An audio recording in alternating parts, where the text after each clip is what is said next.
Pernah kepikiran nggak sih gimana caranya sebuah keyakinan yang umurnya udah ribuan tahun bisa punya jawaban buat masalah-masalah modern, kayak artificial intelligence, rekayasa genetika, dan lain-lain.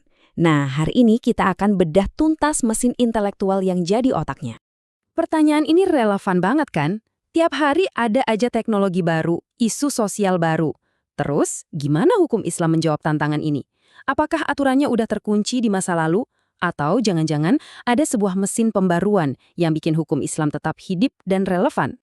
Dan jawabannya ada di satu kata, ijtihad.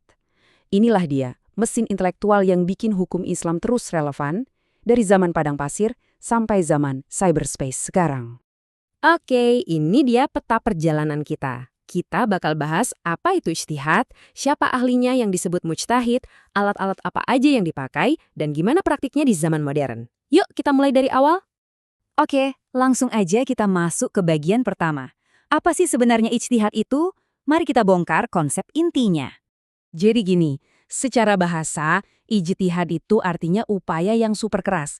Ini bukan sekedar mikir santai sambil ngopi ya.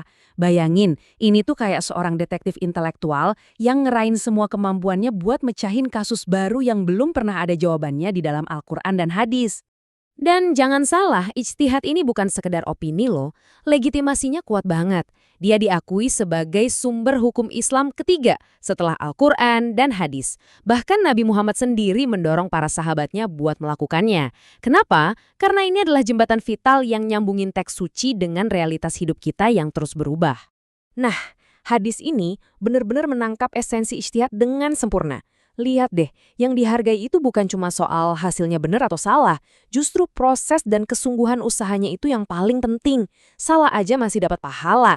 Ini kan kayak dorongan besar buat para ulama supaya jangan pernah berhenti berpikir kritis dan mencari solusi. Oke, kita udah tahu apa itu ijtihad. Sekarang pertanyaannya, siapa yang boleh melakukannya? Nah, mari kita kenalan sama sosok ahli di baliknya, yaitu mujtahid. Poin ini penting banget. Ijtihad itu bukan buat semua orang.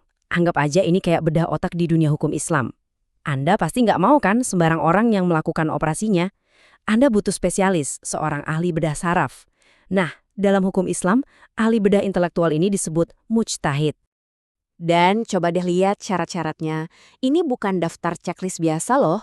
Seorang mujtahid itu pada dasarnya adalah gabungan dari seorang ahli linguistik, ahli tafsir Quran, pakar hadis, sejarawan hukum, dan ahli logika. Semuanya dalam satu paket.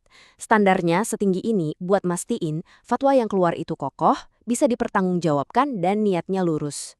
Dan ternyata di antara para ahli ini pun ada level-levelnya. Nggak semua mujtahid itu sama. Ada yang levelnya mujtahid mutlak, ini kelasnya para pendiri mazhab yang bikin sistem dari nol. Lalu ada tingkatan lain yang bekerja di dalam sistem yang udah ada. Entah itu buat mecahin kasus baru atau sekedar milih pendapat mana yang paling kuat. Jadi ada struktur dan spesialisasinya yang jelas. Oke, apanya udah, siapanya udah. Sekarang kita masuk ke bagian bagaimananya. Apa aja sih peralatan atau metode yang dipakai seorang mujtahid di bengkel intelektualnya? Prosesnya itu sangat logis dan sistematis. Pertama, mereka pakai ijtihad bayani. Artinya, mereka cek langsung makna teksnya di Quran dan hadis. Kalau nggak ada, mereka lanjut ke alat kedua, yaitu kias atau analogi. Contoh gampangnya, narkoba nggak disebut di Quran, tapi bisa dianalogikan sama minuman keras karena efeknya sama-sama memabukkan. Nah, yang terakhir, ada ijtihad istislahi yang fokusnya pada kemaslahatan umat. Ini dia toolkit utama mereka. Nah, sekarang kita sampai di bagian yang menurut saya paling menarik. Gimana sih praktik kuno ini beradaptasi dengan dunia modern kita yang super kompleks? Ini adalah evolusi ijtihad dari kerjaan perorangan jadi kerja tim. Kalau dulu, model klasiknya itu ijtihad fardi atau individual. Satu ulama jenius cukup untuk menjawab masalah zaman itu. Tapi coba bayangin, hari ini kita ngomongin cryptocurrency atau bioetika.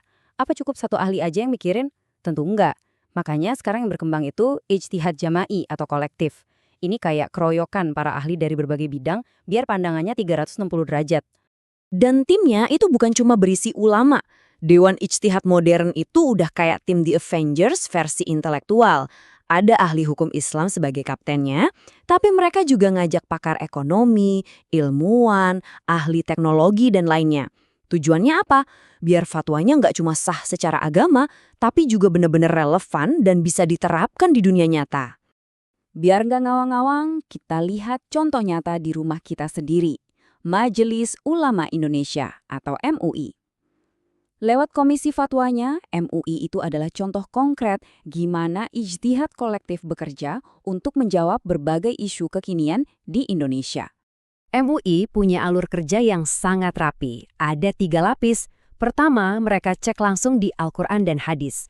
Kalau nggak ada jawabannya, mereka lihat di langkah kedua, pendapat para ulama besar di masa lalu.